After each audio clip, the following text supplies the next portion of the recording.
कार्यक्रम झाला, बरीच चर्चा झाली, मान्यवरांनी आपली मतं मांडली. कुणाला काही ह्या संदर्भात आरक्षणाच्या संदर्भात काही विचारायचं असेल तर विचारू शकता, आम्ही आहोत उपलब्ध. तुम्ही घाबरू नका, आम्ही तुमचेच पोरंबाळ आहोत. तुम्हाला शंका कुशंका असतील तर विचारा काही. मी माझ्या घरी ज्या देवाची पूजा करतो त्याच देवाची पूजा मी करीन, तो माझा हक्क आहे. मला आरक्षण मिळालं म्हणून मला माझं पूजा करण्याचं जे काही श्रद्धा असेल ते सोडायचं नाही आहे. ज्याला जसं वाटते तसा तो करू शकतो, करेल तो, त्याच्यात काही वाद नाही. समाजात वावरताना वेगवेगळ्या प्रकारच्या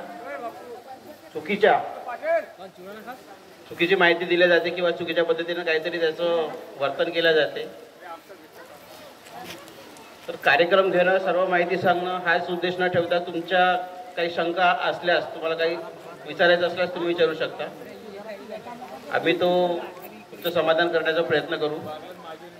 खूप मोठं काम आहे आरक्षणाचं, समजून घ्या तुम्ही. मी भंडाऱ्याला राहतो, माझं पाय सुद्धा 2 ऑपरेशन झालंय, मला चालता येत नाही नॉर्मली.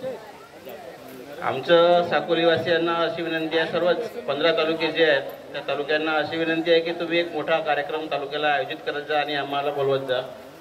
आम्ही 6-7 घंटे कंटिन्यू बोलणारी मंडळी आहेत, तो बोलू शकतो आपण.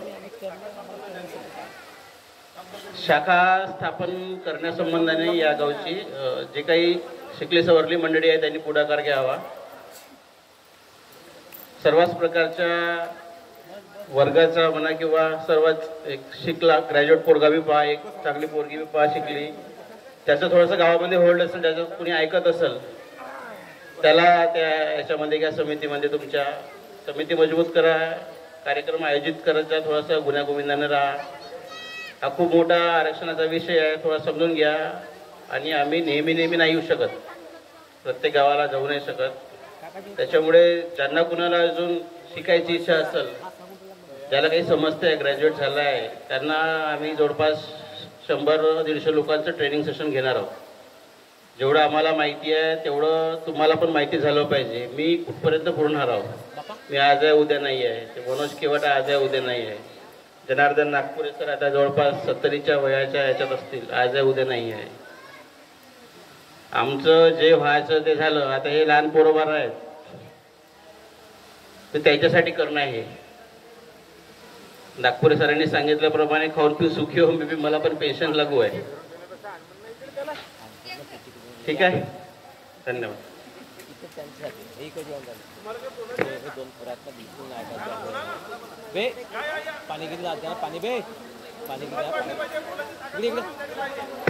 काय तुम्ही बोलाल तर आमच्या काही लक्षात येईल गोष्टी की एका गावखेड्यामध्ये एक बाई जे आहे घरची, शिकली असेल नसली, तिचं दुःख काय आहे, तिला काय समजते, तिला काय वाटते, जे आता आम्ही 4-5 जण उभे झालो आहोत समितीच्या माध्यमातून.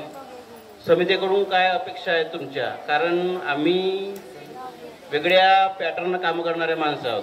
आमचं क्लिअर अँड कट आहे. जसं नागपुराने सरांनी सांगितलं, मी घाबरत नाही तर मी बी घाबरत नाही कुणाले. मी जिल्हा परिषदमध्ये कलेक्टरची तक्रार दिल्लीला गेलो, सीओची तक्रार दिल्लीला गेलो, दिल्लीवरून पत्र आला, पत्राचं उत्तर देऊ शकलं नाही. एवढं मी ट्रान्सपरंट काम करतो, कुणालाच घाबरत नाही. मला या जिल्ह्यात 3 आमदार चालते, ते खासदारी चालते. चांगलं काम करायचं, प्रामाणिक काम करायचं, छोट्या धंदे करायचे नाही, स्वतःचं नाव खराब करायचं नाही. आता विषय निघला तसंच सांगतो मी, समितीच्या माध्यमातून ज्या कुणाला समितीच्या पदाच्या याच्यावर यायचं असेल, गावचा विषय असो, तालुक्याचा असो, त्यांनी प्रामाणिकपणे काम करावं. असा कुठला राजकारणाचा विषय आला तर त्यांनी या समितीच्या कामात हात टाकू नये. प्रामाणिक आहे. धन्यवाद.